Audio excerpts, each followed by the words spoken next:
Hey, welcome back to the Infamous Podcast. This is Brian. This is Darryl. And this week we've got Falcons and soldiers and Supermen and BRZRKRs. And clones. And clones. Oh my. Welcome to episode 280, Falcon and the Superman Soldier. Man in parentheticals. So, because we're obviously going to talk Supes and LoLo.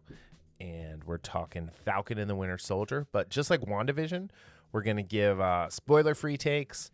And then you can go subscribe at Patreon to see what we really have to say with our commentary. And then before we get started, this episode is sponsored by CBS All Access again. Head to infamouspodcast.com/CBS and sign up for your 30 days free. For not CBS All Access, I'm sorry, Paramount Plus, which was CBS All Access, but still go to infamouspodcast.com/CBS and you can watch all of March Madness for free. Yeah, it's kind of weird this year because of how they have, like, everybody is in the sort of pseudo bubble, I guess, or whatever. Yeah, I don't know. I didn't even realize it started until I got a notification on my phone that said the Ohio State Sucknuts lost to Oral Roberts. So, yeah. If you're an Ohio State fan out there, I'm sorry. I hate your team. Well, yeah, it's because Michigan plays tomorrow, and they should have played either yesterday or today because it's a first round game. Yeah, you know. Are they not doing Thursday? Did they not do Thursday games?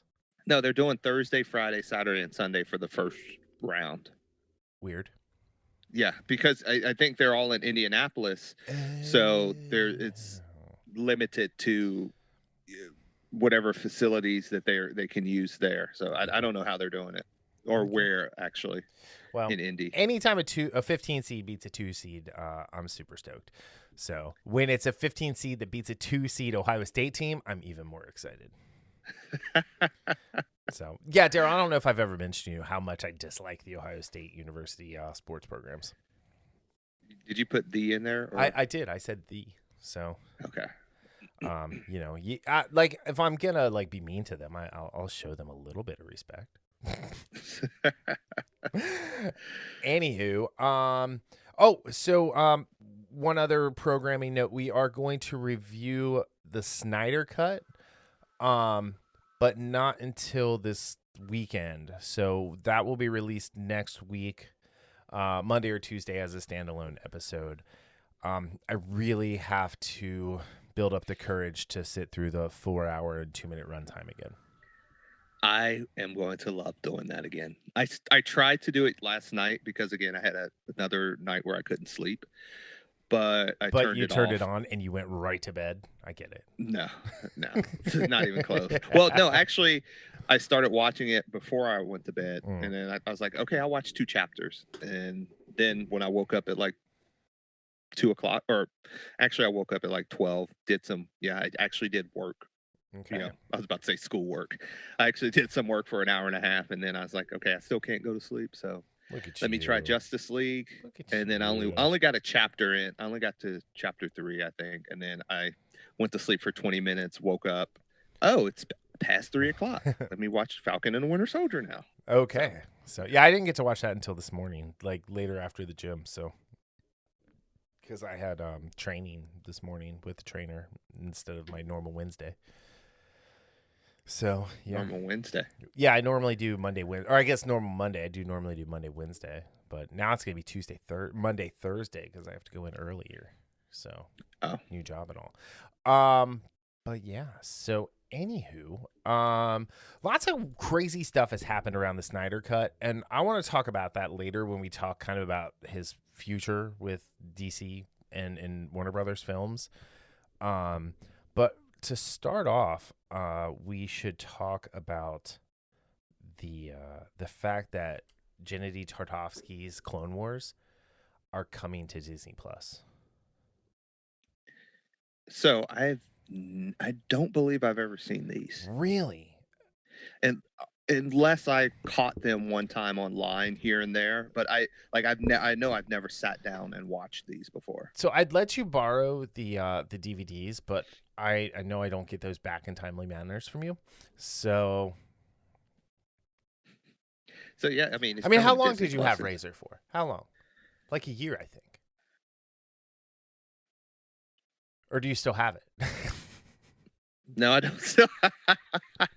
Like, I don't think I still have I'm trying to think. I think you might still have it. No, anyway.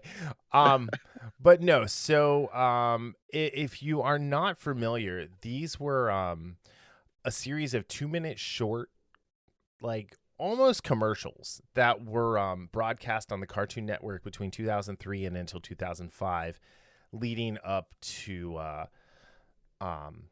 Revenge of the Sith.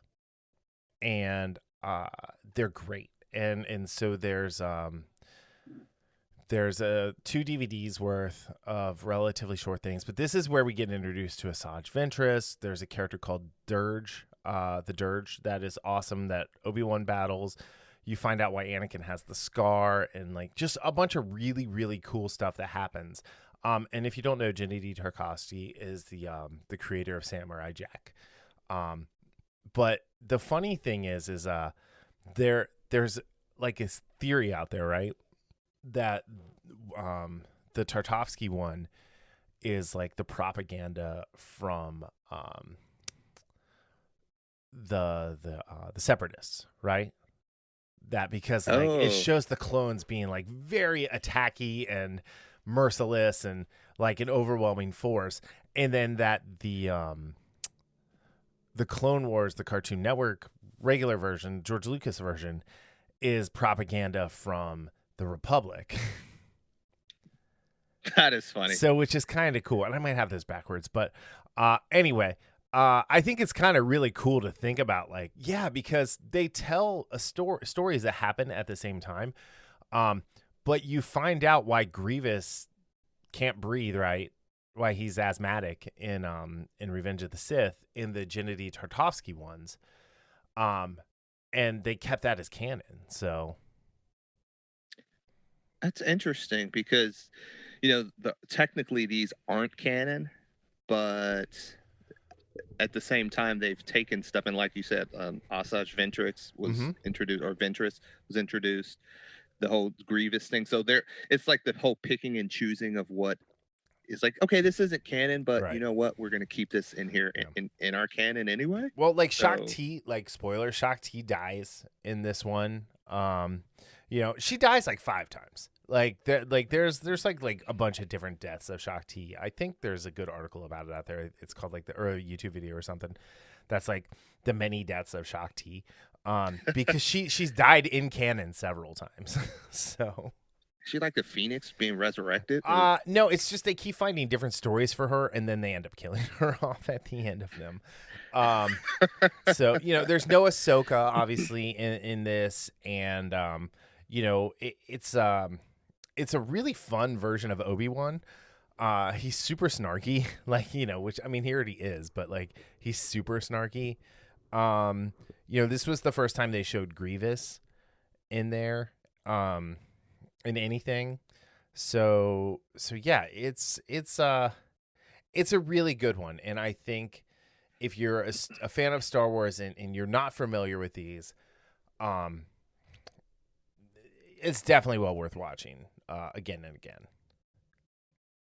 Yeah, I will definitely check these out because it's only a few minutes. Each one is only a couple minutes long. So. Yeah, but there were like 10 of them in a row, so it's like I think all in it's like close to like an hour and 15 minutes with like everything.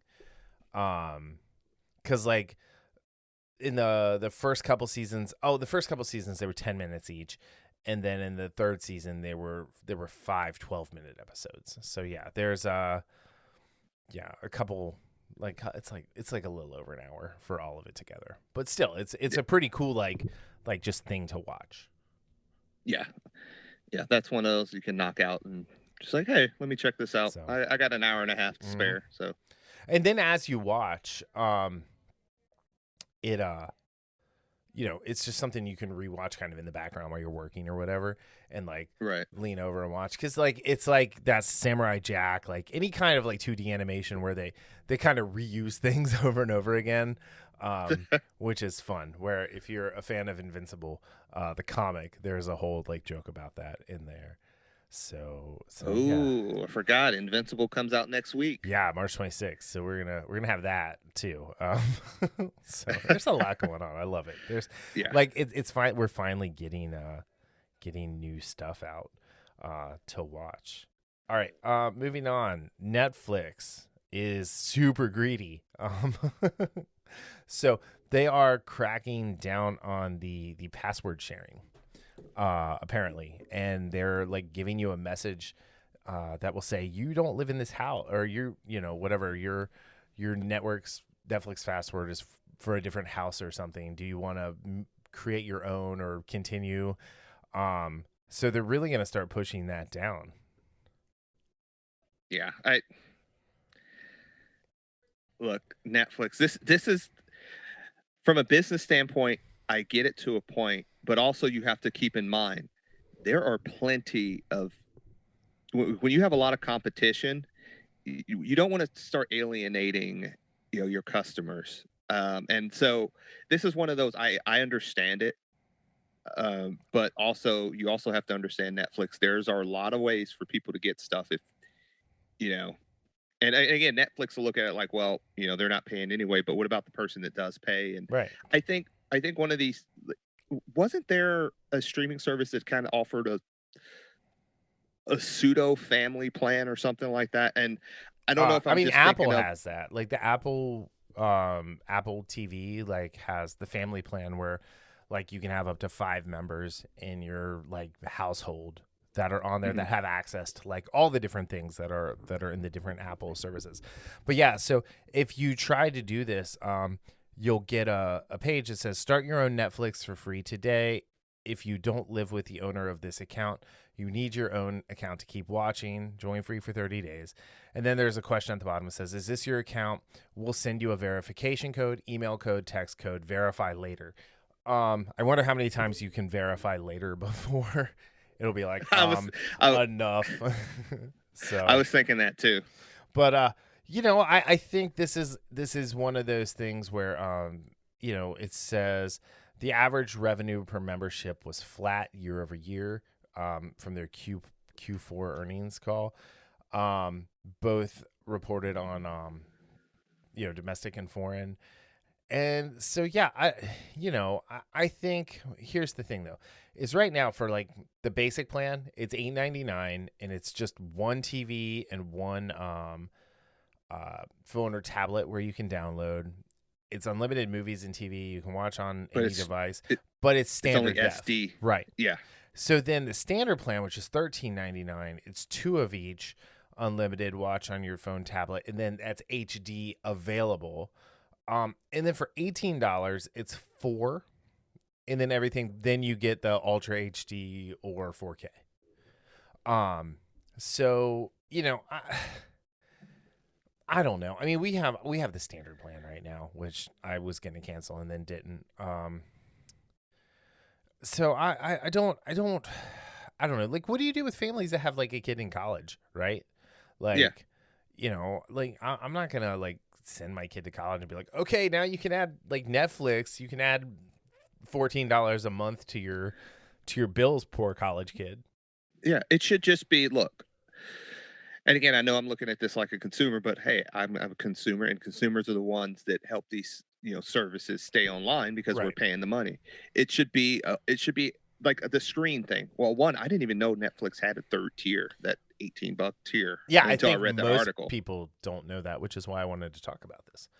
Yeah. So I knew about the SD plan or the $8.99. I knew about that one, but it should go, something like, there should always be a family type plan where you can have, what was that one where it was like my top 5 or something like that, where you could put in Oh, that was the old like T-Mobile or something like that. It was either T-Mobile or AT&T, but yeah, your top 5 where you could like text for free before there was unlimited texting and things like that.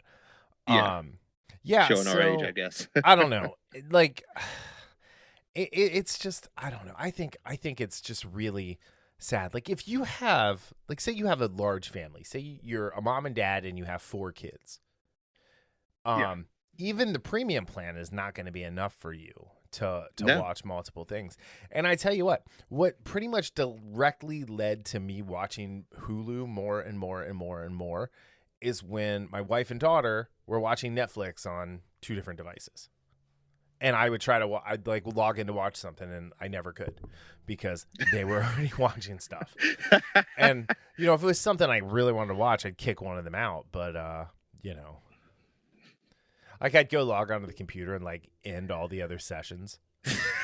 Like, I don't know what happened. I don't know. It's weird. It must have crashed. Oh, no, I started watching this. One of you has to watch something else.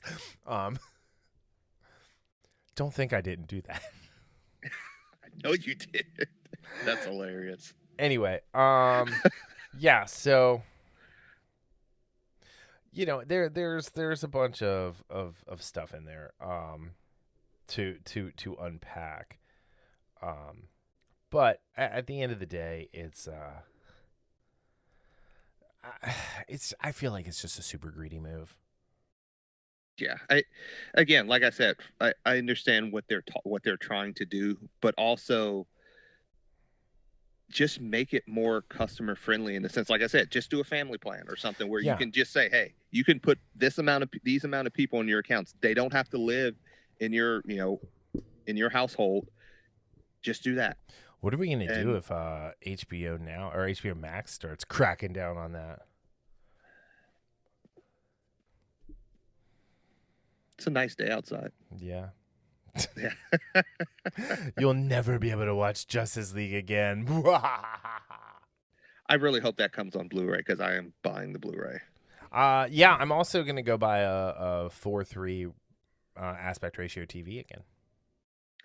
Just to get the little boost tube? Just to get the full quality. No, I'm going to buy like a flat screen one, square one. Anyway. All right. So speaking of Zack Snyder, so apparently, he has come out and said that Justice League is it for him. The Snyder Cut is it. There's no more plans for him to work on any DC properties. So yeah, I heard this before, and then I also saw him, like one of the YouTubers, Tyrone Magnus, that I follow. He did a 5-minute interview where when Snyder was making the rounds. Was he on that? He was on that. Yeah, he was that live he had the stream, Superman shirt on. Yes. Superman and the guns. Yeah, dude, that dude's arms were impressive. Well, I want to talk about that kind of along with this. Okay. So, but yeah, so I'm okay with him being done with DC. So yeah, so there's 2 points. One, selfishly, as far as I want to see more, especially after what happened with the Justice League. But honestly, after all the shit that's gone on, I mean, I'm not talking about this week, but just over the last few years, and how Warner's has handled this. Absolutely, if I was him, I'd call it quits. And like, you know what? I don't want, and I probably not say it to them but I won't want to work with these fucking people because they don't know what the hell they're doing. Whoa, you cursed. Yes, I did. Hold on, guys. Darryl almost never curses. Like, it's very rare. He's got to be really fired up. Or I'm gaming, and then nobody hears me because I'm not, I don't have my headsets on. But whatever you say, Noob Master 600. So, again, I told one of my buddies, we were talking about it today, and it's like, I mean, Warner's is they're being led by it's a team of drunk monkeys. These people don't know what they're doing. Whoa! You're really denigrating drunk monkeys there. Yeah, I'm sorry, drunk monkeys. Don't rip me apart when I'm sleeping, it's a team of geodes from Star Wars running it. They're just a bunch of dumb rocks. Yeah, I mean, and again, you just look at the DCEU. You look at the way HBO Max was handled when it launched. I mean, that was a shit show. I mean, let's be honest. It's still not HBO great. Max is still not great. No, it's much better. I will give them that. But I mean, that's like saying, as much as I love this Justice League, saying this Justice League was going to be better than the first one. I mean, that's the comparison because, the way HBO Max launched was shit. That's what it was. It was terrible. So, and these are the same people that are running or have their hands in the DCEU, and that's why the DCEU has been so inconsistent and overall has been such a disappointment because these people don't know what they're doing. Yeah. They can't just shut up and let the creators create. Yeah. And apparently he's going to work on a movie shot in South Africa called Horse Latitudes. Then this one terrifies me. He's also working on an adaptation of Ayn Rand's The Fountainhead, for which he's looking to make when the U.S. is a less divided country and a little more liberal government, so people don't react to it in a certain way. If you don't know who Ayn Rand is, look her up. Or I guess it's Ayn Rand. I don't know exactly how to say it. I've always said Ayn. I always said Ayn. Yeah. So anyway, The Fountainhead it's a very long, very like heady book, but it's well worth reading. It's part of the basis for the Libertarian Party. And so in my opinion, Zack Snyder should not be anywhere near this property. I love Zack Snyder as a filmmaker, even though he has let me finish. He has his great moments, but he has his limitations, and I am not so sure. I've read parts of this. This is one of those books I started a long time ago when I was in high school or something, and I never finished. Oh, see, I don't think I would have been able to read this in high school. Like, I didn't read it until college, and then I've read it, I think, 3 times since. I mean, it's long. It's like 1,500 pages. It's a long book. Oh yeah, I've seen like the book. Yeah, I had the massive. So and again, that might have been why I didn't finish it. It was because the high school brain or whatever. But I don't think and I've read up about this in the past before, because I always have to remind myself, like, Fountainhead, Ayn Rand. Okay, and I don't think this is something that he has the capacity. Let's just say it's not in his wheelhouse to be nice. And there's nothing wrong with that. And again, people look at what we're saying and it's like we're denigrating him. It's not. I am going to denigrate him because he seems like he's pretty liberal, and I feel like he's going to pervert the message of this amazing book, and because it's so long and heady, people are gonna like look at that as like the definitive version of the work. Because people can't read. No. So. And here's my thing: is as much as you like Zack Snyder, I like his visuals, and he 100% should be a director of photography. He should never be allowed to be the main guy in a movie ever again.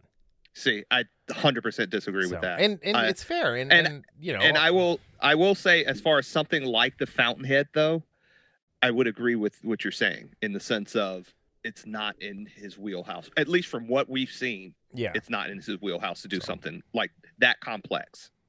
Yeah.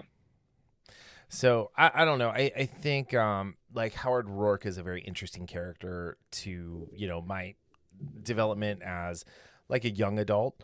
As like when in my early 20s, as like we were both at a relatively liberal college. I say relatively liberal. It's not like it is now. But it was still probably the more liberal side than what you and I were used to. Growing up in the respective neighborhoods we grew up in. But like this, it's just it's interesting, and I mean the book was written in like the 40s, or I forget exactly. I know it might have been the 30s, but there's a lot of just a lot to it, and it deals with a lot of really complex and currently controversial ideas, and he is, after what he did to the Geeks and Gamers people, I don't think he has the capacity to articulate what this book is into a visual format. And that was my concern, because again, like even people who don't like him or don't think he's good at directing will say he's great at the visuals, like you said, and you're not a fan of his directing, which is fine, and I do get that, but I also, to that point where, again, what you're saying as far as perverting the message, there's not a lot of people in Hollywood I would trust with not perverting a message in that movie, although there are those who have more of a talent to develop complicated stories better than Snyder. But a lot of them I would still put in that category, in the sense of I wouldn't trust them to create to bring this to life. I feel like without perverting it with the Hollywood message. This is a movie like that Clint Eastwood could have made 15 years ago. Yes. 15 years ago. I don't think today's Clint Eastwood, he's just kind of long in the tooth. And, while his movies are still good and I enjoy him as a director, I think this would be too much for him to bite off. Other than that, I can't think, maybe Matt Reeves, but I think his property has fallen so much with all the nonsense that's happened with the Batman and the way the Planet of the Apes ended as just kind of it went out like a barbed wire death match in AEW, for example. Let's just say it's more Gilbert's entrance than Goldberg's entrance. So, God, I love throwing wrestling references out. Oh, I know. Anyway, so yeah, I think that it's just one of those things where he is the wrong person for this job. I don't know. I mean, I'm just trying to think that I wouldn't even want the people of the Daily Wire to touch this because I think they would pervert it the other way. I really do. I think you have to have someone who can walk the libertarian line and what libertarianism actually is, and not oh, I'm a left-leaning libertarian or I'm a right-leaning libertarian. Then you're not a libertarian. If you're a left-leaning libertarian, if you're a right-leaning libertarian, you are a right-leaning Democrat. If you're a left-leaning libertarian, you're a left-leaning Republican. Plain and simple. And I know that's an oversimplification and a generalization, which probably isn't true, but it's kind of how I feel.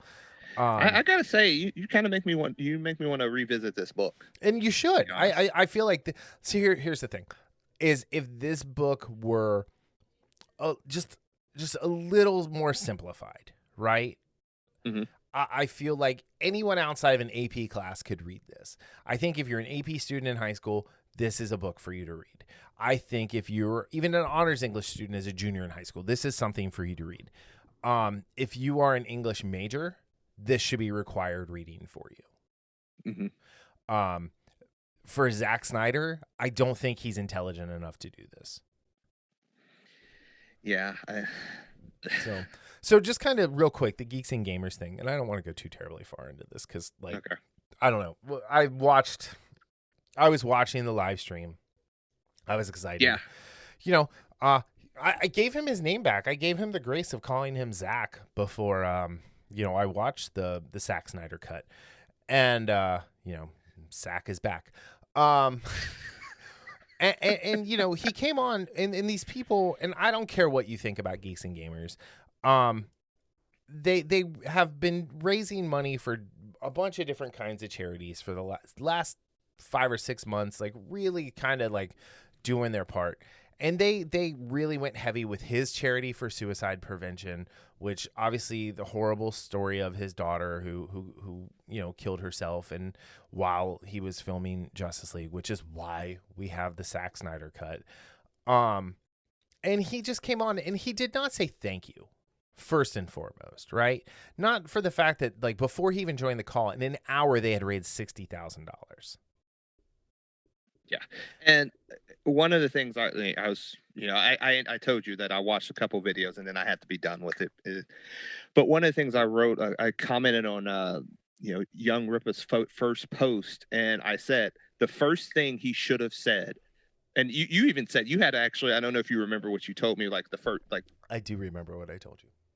Yeah. So what you said was perfect. And I'll just let you say it. So, well, hold on. So what he did was he stepped came on the screen and he was all smiling and happy. And then he said, first off, I just want to say we're not affiliated with Geeks and Gamers. And your picture is on our website, but we're not affiliated with you. And then he went to talk about the attacks that happened in Atlanta at the Asian massage parlor. And so people are conflating Geeks and Gamers to the hate attack that happened there, which is a problem. There should have been a comma or a period, not a continuation of the sentence. But what he should have said, and I was thinking this at the time, is he should have come on and said, hey, I want to thank you guys for all the hard work you've put in for my charity and for suicide prevention and things that are really important to me. That being said, due to some of the media coverage that you guys have gotten of late, I just want to say while we thank you for your effort, I want people to understand that Geeks and Gamers and whatever charity are not technically affiliated. We are happy for all the work that they've done, and we thank them for that. But, we are not a part of Geeks and Gamers. Geeks and Gamers is not a part of us. And again, thank you for all the effort that you've put in, and let's talk about the movie. There. Instead, that's all. You're right. Yeah. Instead, he was like, we're not affiliated. Hate, hate, hate. Virtue signal, virtue signal, virtue signal. Which led to donations completely stopping for almost a half hour. So, I mean, they easily could have. I'm going to tell you right now, the way these people are able to get their fans to donate, they easily could have cleared $100,000 easily. Oh, absolutely. And I think they ended up at like $86K. And that is on him. And then it's also on him not to have said anything else since then, not to apologize to them, not to say, I am sorry that I slandered you. Or better yet, if that was what he was going to do, he should have just not gone on. He should have just said, I don't feel comfortable with the media coverage that you guys have gotten. I appreciate what you've done for me. I'm going to gracefully back out before they started the live stream. Yeah. And apparently, there was a lot of stuff going on in the background with him, with Warner's, with the drunk monkeys, whatever.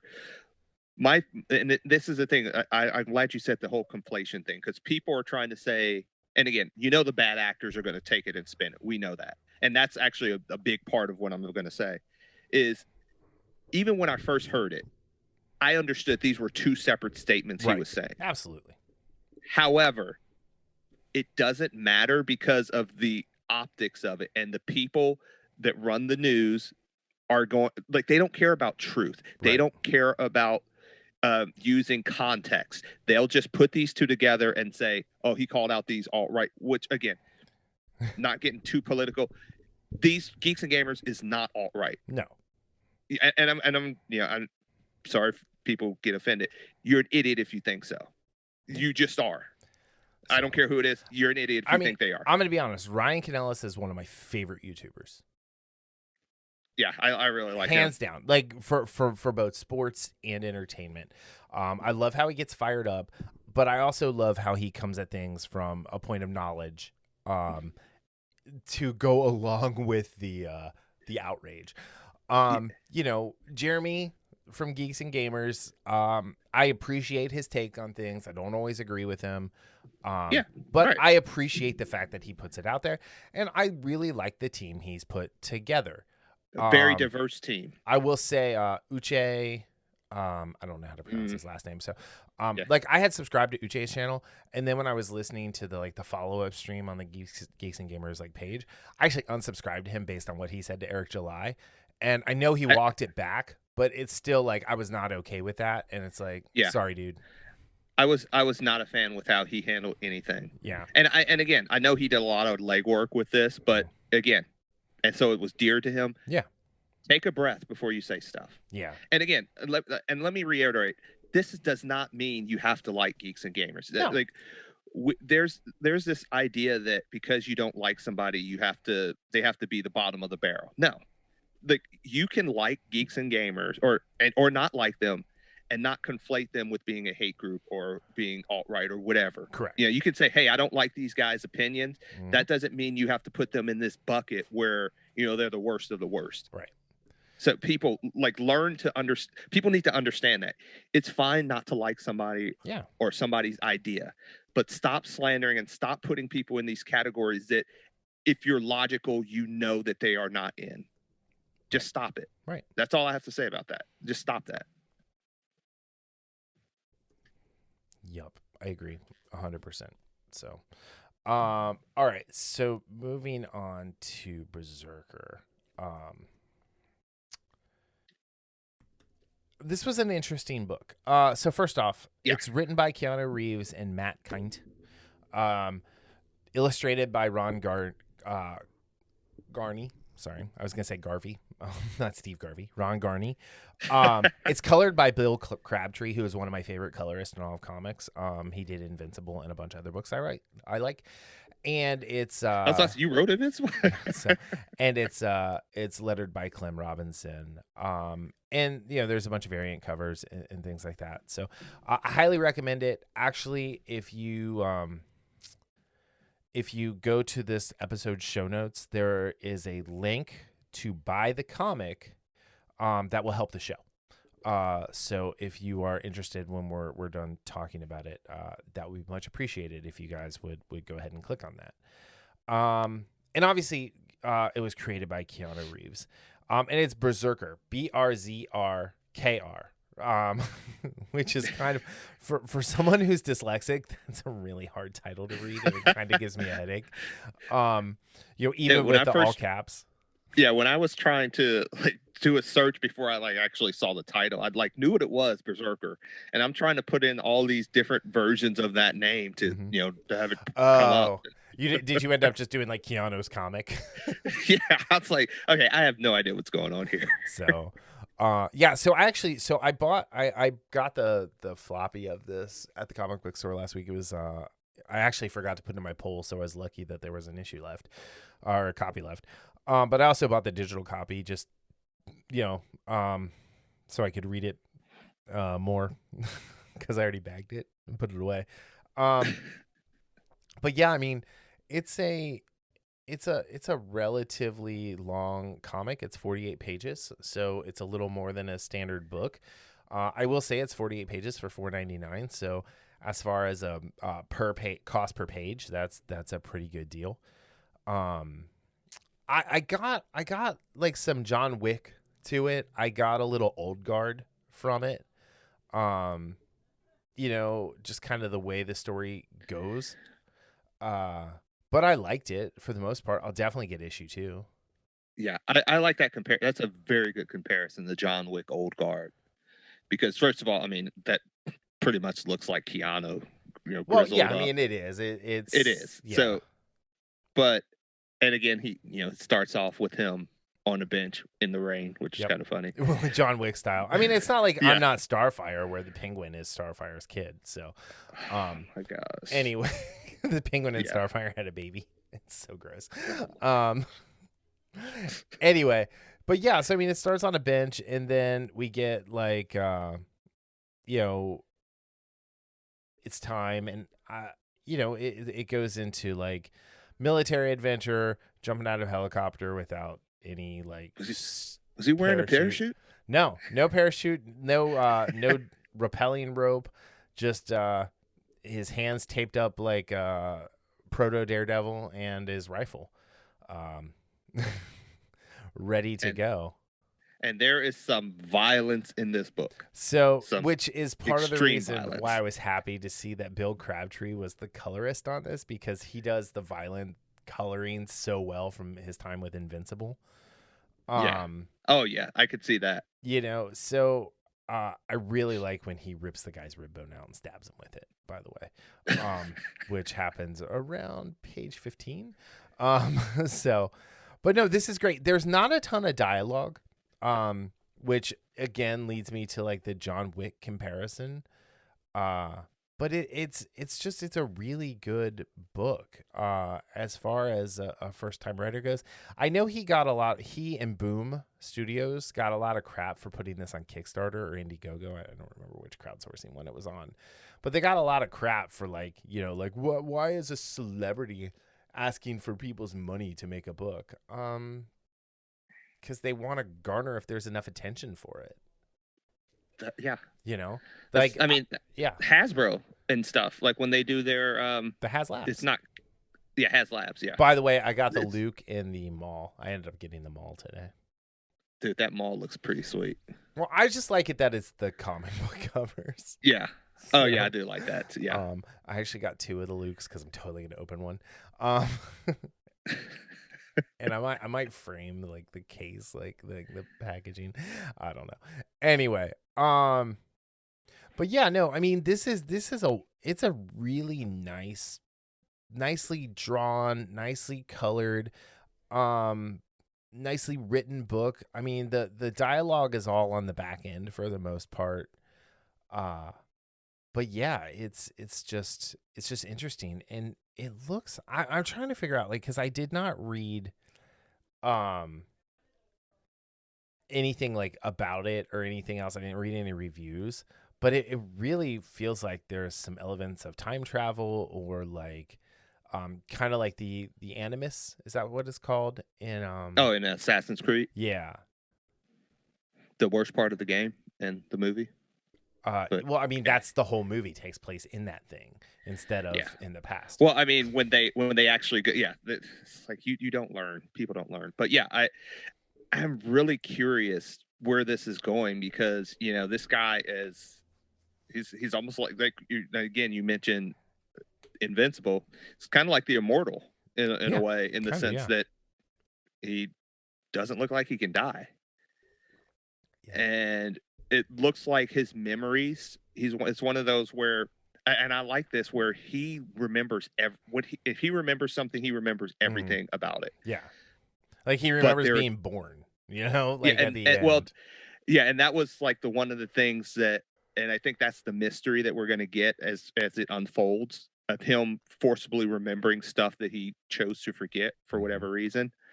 And like he's like, I remember being born, which is okay. That's interesting. But I am really curious to see where this goes. And for a first issue, it did a good job of. It was like that slow burn in the sense of not with the stuff happening, but as far as the plot unfolding and who this guy is, because there was so much action going on and him just. I mean, this page right here, he's just ripping this guy's arm off. Yeah. So I don't know. I think this is the perfect book for Boom. If you like this book, check out more stuff from Boom. There's a book called Irredeemable, which is kind of like the worst case scenario of Homelander, which came out before The Boys. That a lot. I read that a while back. Yeah. Incorruptible is another good one. Mouse Guard. I didn't read that one. Mouse Guard is amazing. Hawk and Genesis is amazing. But yeah, I mean, there's just a ton of like really good Boom Studio books out there that are well worth reading. Just for everybody. Yeah. Yeah, I'm definitely gonna follow this book, and me, and I usually go back and read comics. I don't keep up with them, but this is one of those I'm gonna kind of keep up with, and also I am gonna a couple of those Boom Studio books I have heard about almost positively from you. Most likely from you. Almost 100%. I mean, most of these are on Comixology Unlimited as well. They have a really good series of Expanse comics, by the way, from Boom. Oh, really? Yeah. So I've got a bunch of those. They did the Farscape comic, which is like kind of what got me into them forever ago. But yeah, I really like their books. I think they're good. Actually, my favorite Boom book is called Higher Earth. It's like a mix of Highlander, The One, and Sliders. Man, there's so much out there, man. Here's the thing: if you only read DC and Marvel, great, fine. No, I'm not judging, not making fun of you, but like if you go and look at this, like there's a book called Lantern City from Boom, which I have. I have a Lantern City shirt. That's how much I like that book. And there's just a lot out there for you to see, and there, if there's something that you really, really are into, there's probably a book like that is in that category for you. So it's kind of worth checking out. Now, like these let me rephrase that. These smaller publishers, they can take a chance with a book like Berzerker. Or BRZRKR. But yeah. Oh, I forgot. The other one I really liked from Boom was Superbia. It was Grace Randolph's comic series about like a superhero group that are like essentially all live in the same neighborhood. And in the like, it's like Desperate Housewives meets the Justice League sort of a thing. I didn't even know she had a comic book out. Yeah, that was before she lost her mind and started making up news stories. Allegedly making up news stories. How about I throw that in there? cover my ass. To go with Jim Rome, how he used to say, allegedly. Alleged. Oh, I have a story for. I think I've told you my Jim Rome story. I hate Jim Rome. I used to listen to. I haven't listened to him in. Yeah, I'll tell you my story. You'll change your tune on him real quick. I'll do it. I haven't listened to him in years, but well, I don't think he's even on anymore, is he? I think he's. Like, he has a TV show. He's like destitute, living in a van down by the river. In a van down by. No, because that's cool now. That's what the cool kids do with the van life. Oh yeah. Anyway, so that being said, Berzerker is well worth checking out, and it should be done by all. And just check out some other boom books. I'm telling you, if you go to the Infos, I'm just plugging everything today. This is great. Go to infospodcast.com/comicsology and you can get 30 days free to Comicsology Unlimited. And I just pulled it up, and most of this stuff that we've talked about is on Comicsology Unlimited. Berzerker is not yet. It usually takes like a month or two before they put this stuff up on Unlimited, but it's well worth it. Do you remember the movie Two Guns with Denzel and Mark Wahlberg? That's a Boom comic as well. Yeah, I remember watching that movie, and I think in the title credits it was like based off of the comic books or something like that. I'm like, what? So really? Yeah. That movie was so much fun. But to circle back, Berzerker, I think as far as the first issue goes, it does a really good job of not telling you anything, but hooking you into the larger story. Yes. And I don't know how many issues it's supposed to be. It's set on the first page of, I think it was like 1 of 12. Let me see if I saw that right. Berzerker, yes. Like in the title page. Oh, okay. Where it says 1 of 12. Oh, I guess I could pull that up and look, but but yeah, it's well worth the read. It's a good book. It's a lot of fun. So yeah, I had a lot of fun with this one. Anyway, all right, cool. So moving on, we've got Supes and LoLo. Yeah. So this episode this week, for what they call Supes and LoLo was called Haywire. It was directed by James Bamford and written by Michael Narducci. I wonder if they call him the Nard Dog because it's Narducci, or if they just call him Andy because Andy Dwyer. Anyway, Office reference. Yeah, the Nard Dog. The Nard Dog. Anyway, so the summary for this one: Sam comes to Smallville asking Clark for help with the villain Thaddeus Kilgrave, leader of Intergang, who's being transported out of Metropolis prison due to Superman's absence. Sam finds out about Jordan's powers and advises the brothers not to rely on their father. Dick move. Superman appears too late to stop Kilgrave's escape. Morgan Edge goes around Smallville to appeal to the townspeople before a vote on allowing him to reopen the mines. Lois tries to publish a scathing article against him, but Lois's old contract prevents her. Lolo tries to get Clark to show up to the meeting, but gets tied up with Kilgrave. Lois and Lana bond over drinks. Meanwhile, Tag Harris, Jonathan's teammate who broke his arm, starts vibrating crazily and tries to hide it. Jordan tries to save Tag but fails.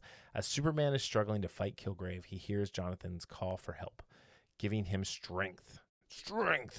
Tag is taken into the DOD to be monitored. Sam, seeing that Clark is putting his family at a higher priority than the world, creates contingency plan 7734 to be used against Superman. Meanwhile, Edge and Lar start digging into the mines and find X-Kryptonite to help expand their superpowered army. All right. So real quick, Thaddeus Kilgrave is a character from the comics. He was introduced in the 80s, played by Brendan Fletcher. Are you familiar with Brendan? Yeah, I've seen him. He's been in a lot of. He's one of those actors like you might have seen him win. So my favorite movie that he's done is the Yui Bowl Rampage series. Yes, that was. I only saw the first. They're Rampage. Sick, dude. I mean, I like them only because of the perversion of it. Not that I'm like, yeah. So just No, it's about a kid who goes on a shooting rampage, and it's just an interesting. The first movie is really an interesting commentary that, like, you wouldn't think Yui Bull would have the that kind of like storytelling in him. The last two are just kind of just gun porn. I mean, like literally, they could be done by Michael Bay, and they would just have a better explosion budget. But no, he shows up on stuff all the time, and I really like him. I think he's a good actor. He was great as Kilgrave. His sonic weapon was really cool. How it was burning Superman's eardrums. That effect right there was really cool. There's a really nice touch to see. This is not feeling too good for Supes. No, Supes is like, ow, my ears. But yeah. And sorry, go ahead. I was about to say, it's just funny every time I heard, like when I heard, because I missed his first name at first, and then I only heard Kilgrave, and I'm thinking, what's going on here? And I figured this was a character already in the DC lore. And again, I've never been a huge reader of DC, but I just kind of figured that name they wouldn't just create a character's name Kilgrave and then with Marvel. I was like, this has to be a DC character. But I really liked him. He had this. First of all, he's the genius, but he has this kind of like slow, deliberate way of conveying his message. Yeah, because he's basically talking to people like they're children because he knows I'm smarter than you. Yeah. So I mean, in the comics, it's Professor Kilgrave is the name. He's a mad scientist, and he's part of Intergang. And they mentioned Intergang, yes, too, which was cool, which was really cool because we haven't gotten a lot of Intergang stuff with Superman lately. Because obviously it wasn't in Smallville. That'd have been too much. But yeah, I don't know. I liked it. I liked bringing in kind of a deeper cut character. And for all of those, it was 1988. So Superman Volume 2, Issue 19 is July of 1988 is when he made his debut as a character. So yeah, and I have to say this one, like just in general, there are a lot of things that reminded me of Smallville in this episode, and it had to do mostly with the whole tag, discovering his powers or whatever you want to call it. Yeah, I just had that Smallville vibe to it, where we've seen, again, we've both watched Smallville, so 10 years worth of Smallville. Wow, I still can't believe that show was on that long. But yeah, I know. So X Kryptonite is something from the comics. It's from the Supergirl comics, actually. It first appeared in Action Comics 261 in 1960, where Supergirl created it by accident. And what was the cat's name? Streaky became Streaky the Super Cat. What it does is it temporarily empowers non-Kryptonians with Kryptonian-like superpowers. So I'm really glad that X Kryptonite is a thing, and it's not just a bunch of Kryptonians running around. I that's what I thought at first. It was going to be like somehow these Kryptonians got there, but I like this idea better. Yeah. And I'm curious how the whole temporary thing, because that reminds me of the movie Project Power, where you took a pill and you had powers for 5 minutes. Yeah. I wonder how long their powers will last, and how much they have to kind of like cycle. Yeah, because like Lisla Lar is a character from Kandor, and again they have Lar, what's her name, his attorney or whatever, his henchman who keeps messing with Lois. She's got the X Kryptonite powers, so it's a good way to kind of like have that freak of the week type of a villain right now, but at the same time not have to dip into that Kryptonian well 4 episodes into a new series about Superman. Yeah, this actually was my least favorite so far of the season. Yeah, you said that. And I still liked it, though. And again, that's like, don't get me wrong. When I say least favorite, don't think I didn't actually still like it. Yeah. And especially like watching it again, a couple of the beats that I really liked was I kind of like that the camaraderie between Lana and Lois, and also and again, this was a cut scene. So this scene I'm going to mention was on the CW app or CWTV.com and it was cut from the network where there's a scene between Jonathan and Jordan where Jonathan admits that he's been kind of jealous of Jordan's powers. And they, that I thought that scene was great. And I always like those two together. And then also, and you mentioned this, is the date scene with Clark and Lois. Yeah, that was great. I loved that, like, their relationship is still the focal point of the show, and it's not going to be, just like a throwaway thing or anything like that. Yeah, another one of my favorite parts. It actually it was a reason why that they had that, that barnyard date night, was Lois, when Clark did not show up at the town hall meeting that he was supposed to show up. He said he was going to show up, but he could not for obvious reasons because he was being Superman. And Lois says, she admits, she's like, yes, I'm mad, but I understand that you have to save the world. And I'm mad. And I'm also, it's just something along the lines of, I'm mad that I'm like even saying this because I understand, but at this moment and she says, I might regret it tomorrow. I am upset at this. And that is, I love that because it not only does it show her being a human, and not just saying, oh, I understand this, but that's a human reaction. Even when we know that someone does something and it was out of their control, that doesn't mean, selfishly or, we just naturally, we can be upset, but we can also understand. It's like it's that idea that we can hold two competing things as a human being in a moment. Yeah. I understand why you did this. I totally get it, but I'm still upset. And I really love that moment, for Lois, because, again, Elizabeth Tulloch, I loved her since, Grimm. Yeah. But it just, their relationship, it feels like a real relationship and not something that's just being, written to pass the time on, like many relationships on TV shows are. Yeah. And, especially honestly, shows like this. Like, I was concerned about this scene with Lana and Lois in the bar. Cause like I'm like, oh god, it's a CW show. They're gonna try and make one of them like challenge the other one's marriage, Whereas like I liked how Lana came around at the end with Kyle and I really was like, hey, I haven't been, and she's like, I haven't been putting enough effort into this. I'm gonna try if you're down, and like he seems down. Like I was looking at one of the recap sites and they were like, the Bechdel test at its most basic test is for blah blah blah, and they're like, it was perfectly paced to pass it, and then they were in the bar, and it's like, come on, like it's just like, get over it. Like, the story comes first. Who cares about your stupid test? There's plenty of great shows out there where women aren't fighting over men.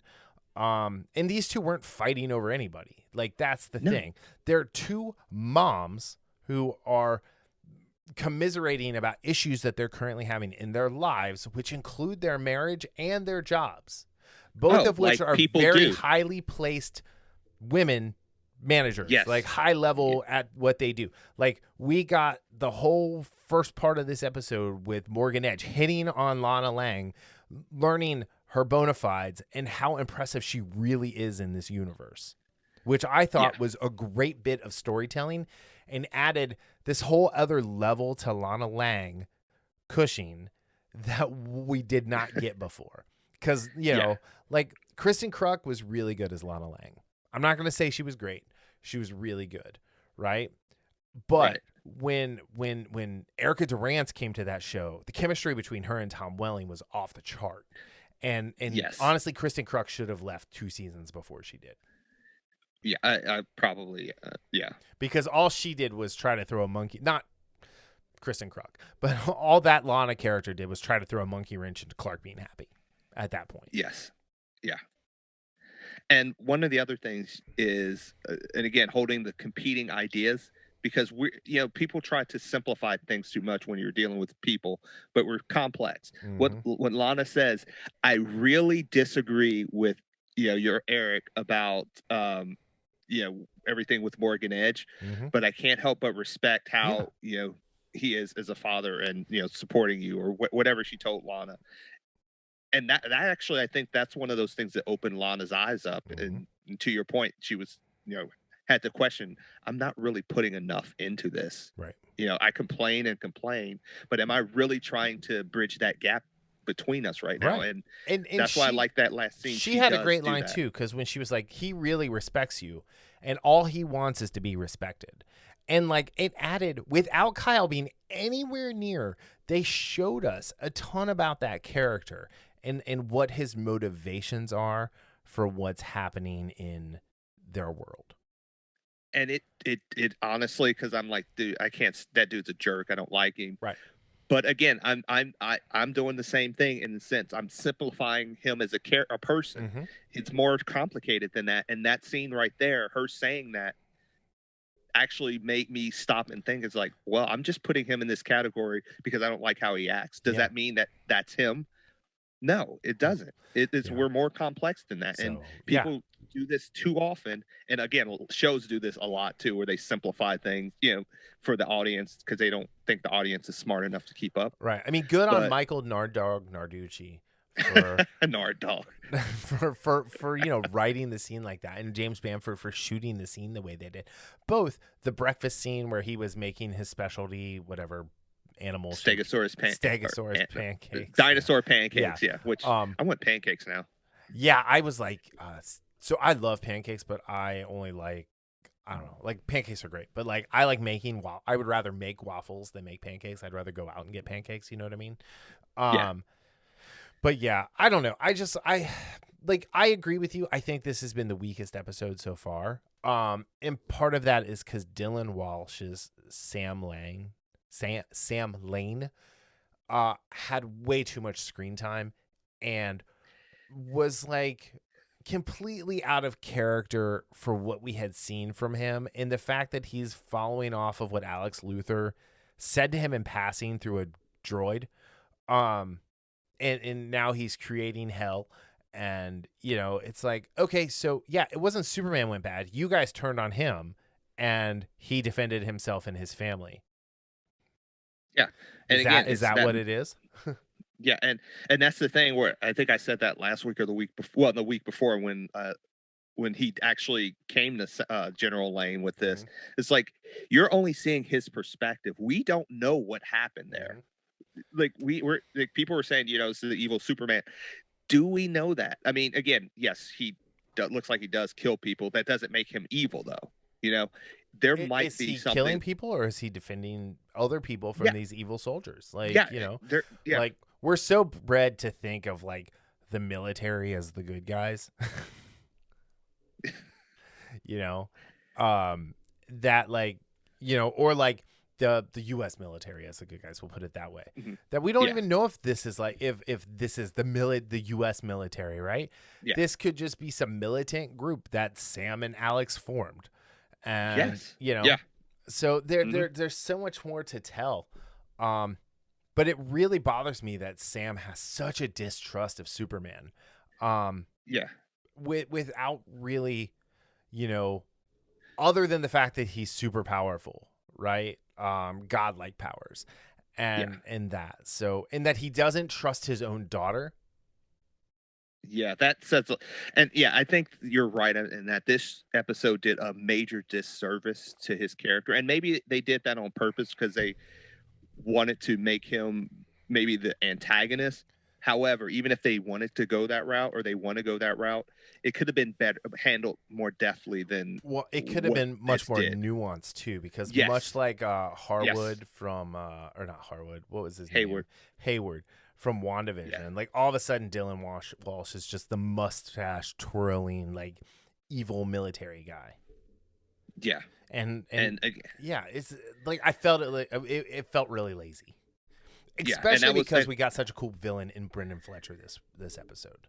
Yes. And again, that was my biggest problem with WandaVision. Like throughout is like, especially the second half of the season, is how Hayward could have been.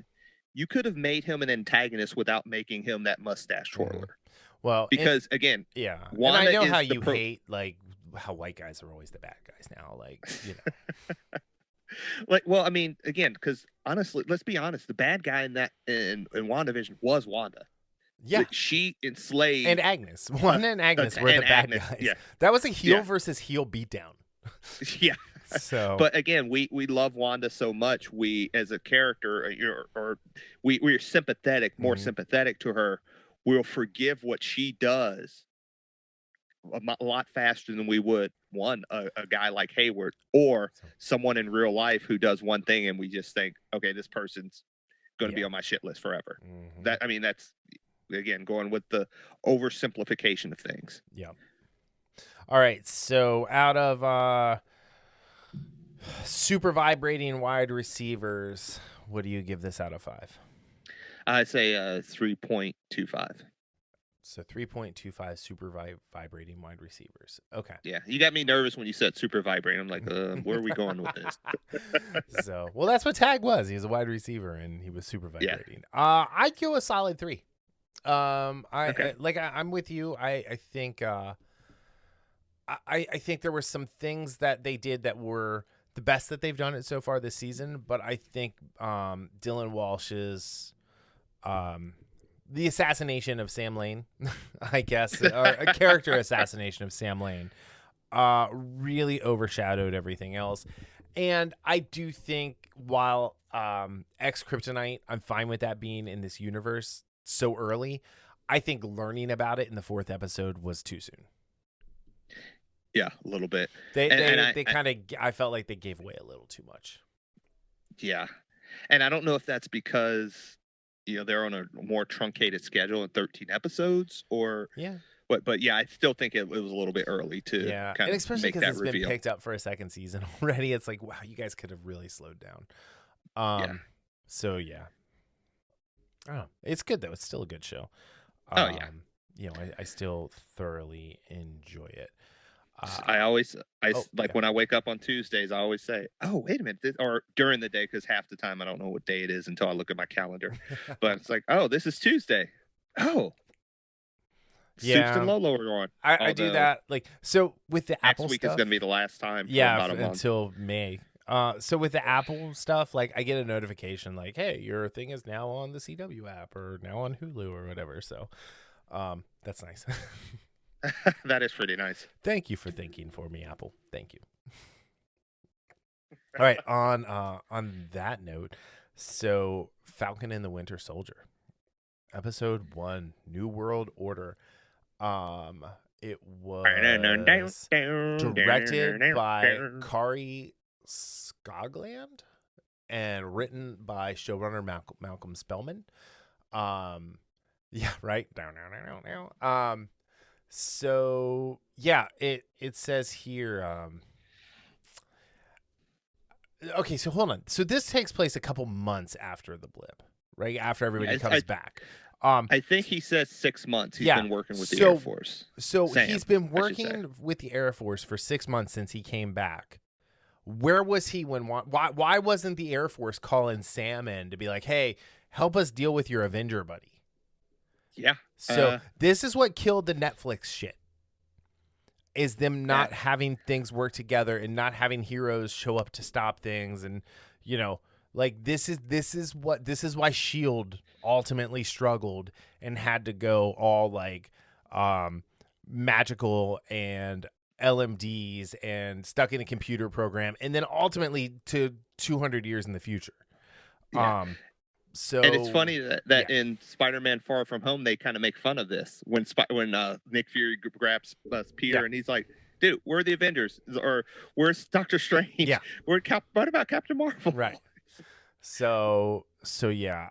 So that right there was kind of a nitpick. But so the summary says, after half of all life returned from the blip, I still hate that.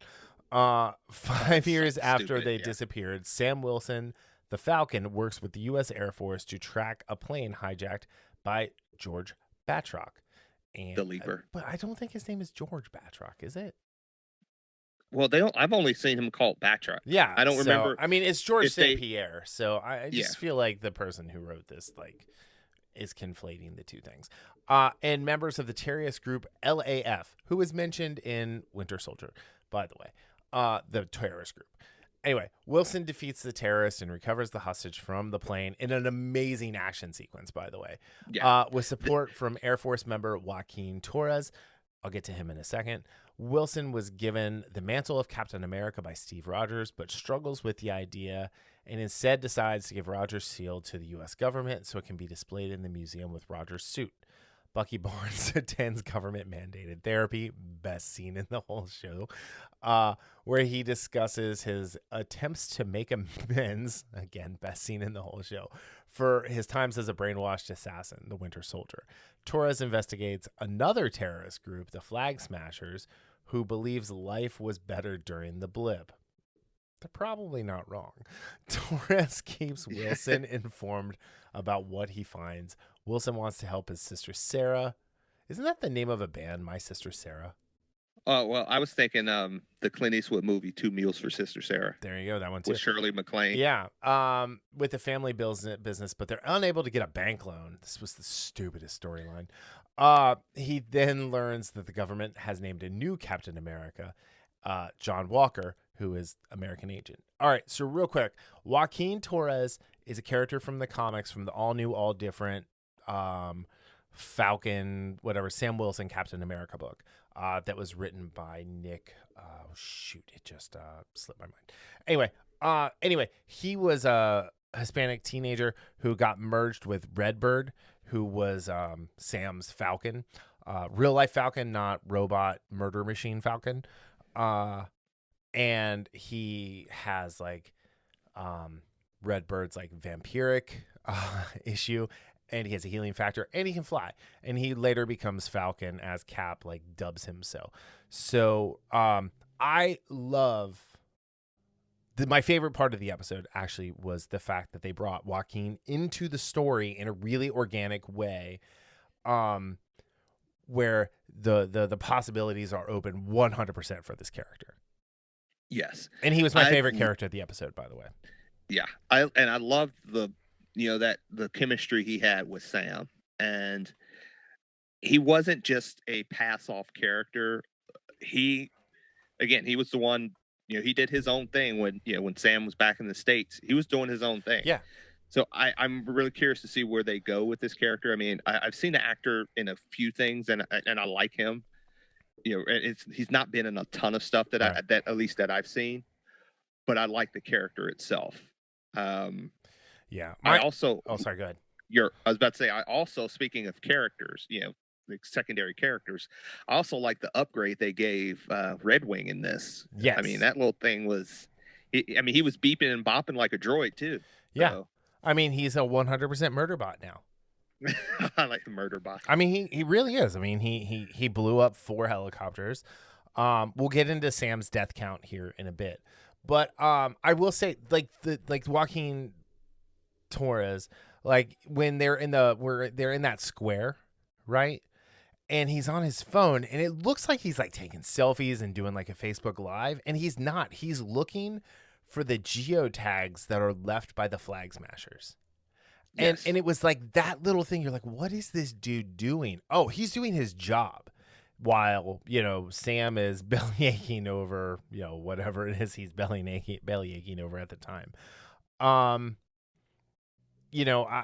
found that pretty interesting to see. Oh, Danny Ramirez is the actor. Let's see his filmography.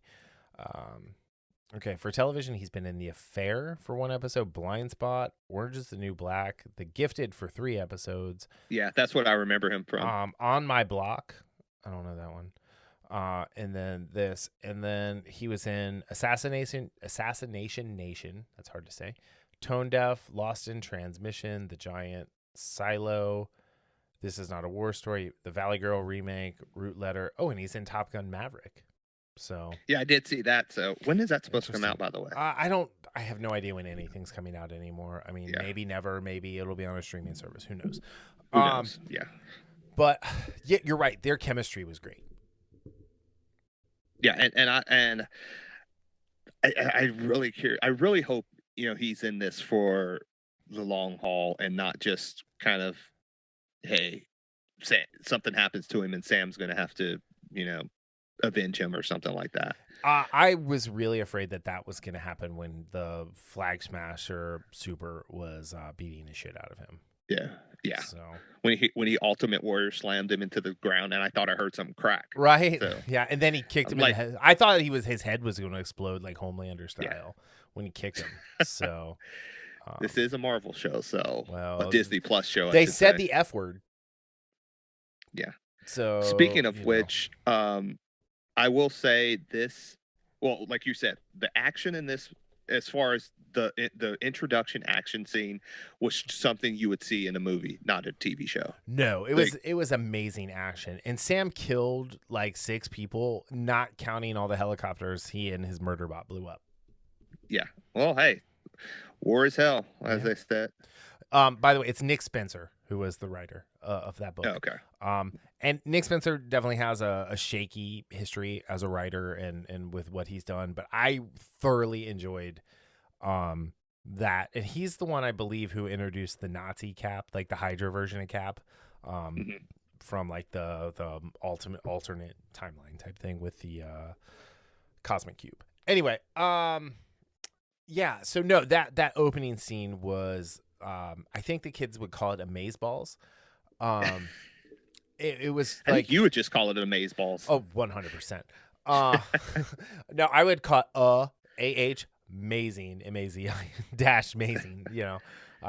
Wait for it, amazing. But I would call it Omazo. I would call it Falcorific. Too far. Went too far. Yeah. I never know when to stop. Anyway. Yeah. But no, this was great. Like, I thought George St. Pierre was great in this. I'm glad he got out too. Yeah. Yeah. Yeah. Oh yeah. I mean, he's definitely going to be back. When Sam grabbed that dude in the squirrel suit and then just threw him up against the rock and let him fall, I was like, damn. Yeah. Falcon's got teeth or claws. As the case may Eagle be. Fang. Yeah. Falcon Fang. Falcon Fang midair karate. But no, I mean, it was really cool. Like, I liked seeing some limitations to the suit, to the wings. Like when he was trying to go through that tight space and they were they sparked up. When the backpack got shot and the Stark Tech had to reroute power to be able to keep him from getting caught by the missiles was really cool. Yeah, I don't know. I just I just love the way they do Falcon ever since the Winter Soldier. Right? Like when they're on the helicarrier and he jumps off and he keeps opening and closing the wings when he's going up against the Quinjets and stuff like that. Like that was, it's just the way they do that. One, kind of feels realistic, and 2 is just freaking awesome. Yeah, I like, how awesome would that be to have a suit of wings like that, man? That's all I want. That's really all I want in life anymore, is to have those wings. Yeah, you put your bike away and you'd just be buzzing the tower all the time, wouldn't you? Okay, here's the thing. If I could fly, my feet would never ever touch the ground again. Yeah, that would be. I would literally fly everywhere. Like, I would just fly to the bathroom. I would fly in the shower. I would never fly in the shower. I would never wear shoes ever again because my feet would never ever touch the ground. You're kind of like hovering as our boy Kal-El. Yeah. I would literally just, like, even if it's just a couple inches off the ground, I would just constantly be hovering. So you wouldn't sit down either, would you? No, I would literally, like, cross my legs in midair and, like, and just kind of like seance it out. I liked when Joaquin or Torres, as they, like, Lieutenant Colonel Torres, or wait, no, it wasn't Lieutenant Colonel. What was it? I mean, it was Lieutenant. It was something Lieutenant. Anyway, I like when he fanboyed out at the end there when Sam got the guy out, which was an amazing scene when he flew through the helicopter opening and grabbed the dude and just, like, rolled out. That was really cool. But yeah, and then so we get this amazing set piece to open up, right?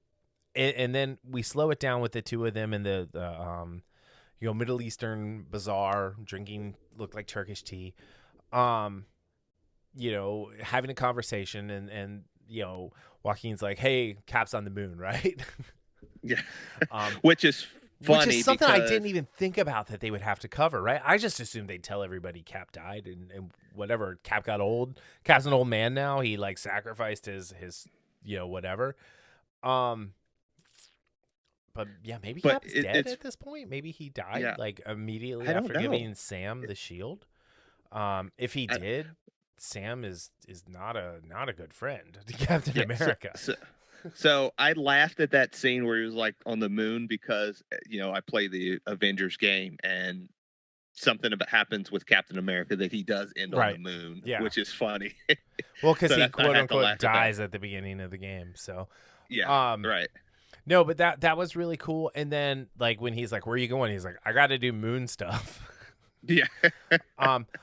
The speech I think he gave was great. I really like Anthony Mackie as an actor. I think he's like, he does a lot of things really well. I don't think he does anything especially great, but he's think just solid all around guy. He is actor. Like, he's like a Pete Rose, right? You could put him in at any position. He can be funny, he can be serious, he can be badass, he can be vulnerable, he can be whiny.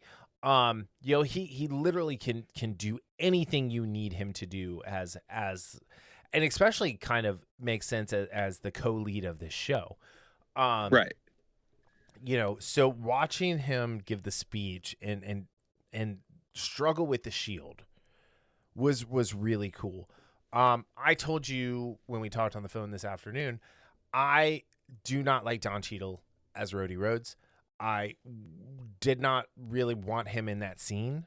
I don't feel like they ever resolved what happened in Civil War with the two of them. Yeah, and that's actually a really good point. Although it was more Vision that, I know what you're saying. But here's the thing. It's like, I'm sure Sam feels some guilt, right? Because he ducked out of the way.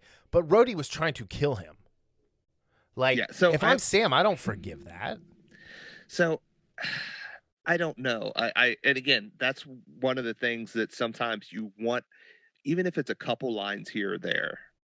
And the way they presented these two guys, it was as if it was water under the bridge, but we never see, that rectification of, hey, what we were doing was, we were coming close to killing each other, like you said. So I don't know if I needed Rhodey in that scene, but I do like Don Cheadle as an actor, and again, I told you that I like his version of Rhodey better than I like Terrence Howard. Yes, and again, I like Terrence Howard a lot. So. Yeah, and again, this is not me saying I don't like Terrence. I actually like Terrence Howard as an actor. Yeah, and I've seen him in a bunch of stuff, and I really like him as an actor. It's just, and again, and I like these discussions when we're like on opposite sides, just because again, it shows that, hey, we're simpatico with a lot of stuff, but again, there was a lot of things that. Yeah, I mean, like, I'm obviously right in this situation, and you're 100% wrong, but still, it's just. Sorry, I had to go there, but no, you're right. But I liked the interactions between Robert Downey Jr. and Terrence Howard better, because I felt like it was more real, and I don't think in 5-6 movies, whatever it is that Don Cheadle has been in at this point, I don't think I've ever really believed him as like not only the badass like James Rhodey Rhodes, but I've never bought him as War Machine. The fact that like in Iron Man 2, he flies the suit and immediately gives it to Justin Hammer. That never made sense to me as a character. Well, and the fact that I don't feel like Don Cheadle as an actor shows like contriteness or like hesitance of doing things very well. Whereas like we were just talking about how Anthony Mackie does a ton of things really well. I think Don Cheadle is at his best when he's a super cocky guy, and is at his worst when you're asking him to show some sort of vulnerability. Well, I will sort of agree with the last part, but disagree as well. Sure. One of his best scenes is in Civil War at the end when him and Tony, when he's doing the, when he has to, when he's Tony Stank. Where they're playing with the new, like not prosthetics, but kind of like the legs, the power legs. Yeah. And I love that scene. And it's a really short scene. And to your point, I do agree. I don't think he's been given enough. And I don't mean necessarily Don Cheadle. I mean the character itself, because think about the first Iron Man. They didn't know what was going to happen. So they had to they really kind of played up that relationship. And again, I thought Terrence Howard was fine in it. Don't get me wrong. I don't think he was terrible or anything like that. And again, I didn't like Iron Man 2 at all.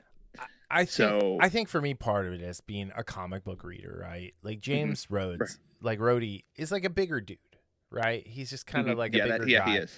And Cheadle is definitely more slight. I mean, he's a typical Hollywood actor-sized human being, which most of them are not large humans. Just plain and simple. I mean, they're not. I mean, like, and that's true. It's not like I'm not being like heightist or anything like that. It's just they're not like big dudes. And like when we were watching like in the Snyder Cut, like, or just in even in the Justice League, where Ben Affleck and Henry Cavill are standing next to each other. They're roughly the same size, but like I think Affleck's like 6'4". Yeah, I don't know how tall these guys are. I think Cavill's like 6'3". Like, so, like I said, they're roughly the same size. But like, if you throw them next to Ezra Miller, they're going to be towering over him, and they do. You put them next to Jason Momoa, and like, he's not as tall as they are, but like he holds his own. Like Gal Gadot's 6 foot, but like, you get like these other actors. Like I think if you put Jesse Eisenberg next to him, like just in real life, he's probably a foot taller. Yeah. But I don't know. I don't buy Cheadle in the role, and I didn't think we needed to see him. And again, where's him as an Avenger, like sticking his nose in what's happening with the Hex? Because he actually is working with the military, for the military. Yeah, again, that's one of those things we're gonna always see that issue, because unless they explained it in Doctor Strange 2, but still, like again, that's an issue for another day. Yeah. But as far as what Rhodey presented here, I get why they brought him in. Yeah. In the sense, Sam needed to bounce this off of somebody, and him and Bucky aren't there yet. Yeah. So, and again, Torres is doing his thing already. Yeah. So I do think they needed someone to bounce, what Sam is is not grasping, but what he is struggling with. He doesn't feel like he's worthy of. And it's not necessarily that he doesn't feel like he's worthy from a good person standpoint, right, but the responsibility as well. It's like, I mean, that's a strong responsibility. Yes. And I think that he understands that. He's like, I don't know if I'm ready for that. Right. And so that's why, I mean, even though I don't know if I really wanted Cheadle, I was fine with it. And I do like when he's like, so why didn't you pick up the mantle? And he kind of goes on what he told Cap at the end of Endgame. And it mirrors what Cap said to him, and then what we got at the beginning of the episode too, which I thought was great. All right, so there's a lot more to talk about with this, and I want to save it for the commentary track. Yeah. So sorry. I was gonna say, if you guys want to hear what we have to say about Bucky, you have to pay. He had there. Yeah, I'm so interested to see, and I will just say this as a hint. One of those lines that gets undersold in Civil War was when Tony has Bucky. He has him in like that rear naked choke, and he's like, "Do you even remember them or their names or something?" When he's talking about his parents, and then Bucky says, I remember everyone. Yeah. And that is, I think that people undersell the importance of that line and the fracture in a guy who for 90 years has been used as a puppet to kill and murder people against his will. And he remembers every single person he's killed. Yep. That is just, I mean, that is horrifying. It is. So, all right. On that note, thank you to Matt and our new patron, Jess. Darryl's lady decided she's gonna help fund our podcast, which is great. Thank you, Jess. Which, by the way, when you come up next week, I'm sending you home with a bunch of stickers. All right. Anyway, and I'm trying to work on getting that snapback for her. Okay. But I might not get it before you come up. Okay. Anyway, that being said, thank you to the both of you for backing us. We appreciate it. You guys should definitely follow their lead and support the show for sure. But yeah, on that note, we are going to end this episode. Thank you for listening. We appreciate you. We love you. It's almost summertime. Make sure you get outside and listen to us while you're taking a nice long walk. Yeah. Breathe in that fresh air. But any last words? No, can't wait to talk about it a little bit more though. Oh, dude, we got to give it a rating. Let's say out of Murdered Squirrel Suit Flyers, out of 5, what do you give it? I would give it a 3.75. Oh, you see, you're going with these like fractions. Yeah. I'm gonna go 4. Okay. I think it was a really solid pilot. I thought it was really good. And the fact that it's only 6 episodes and it was a 49-minute runtime, where if you take out all the fluff, we probably got a solid 37 minutes of episode. I really appreciated that. Yeah, I'm looking forward to this story and where it goes. Yes, sir. All right. On that note, thank you guys for listening, and we will see you next time. Peace out.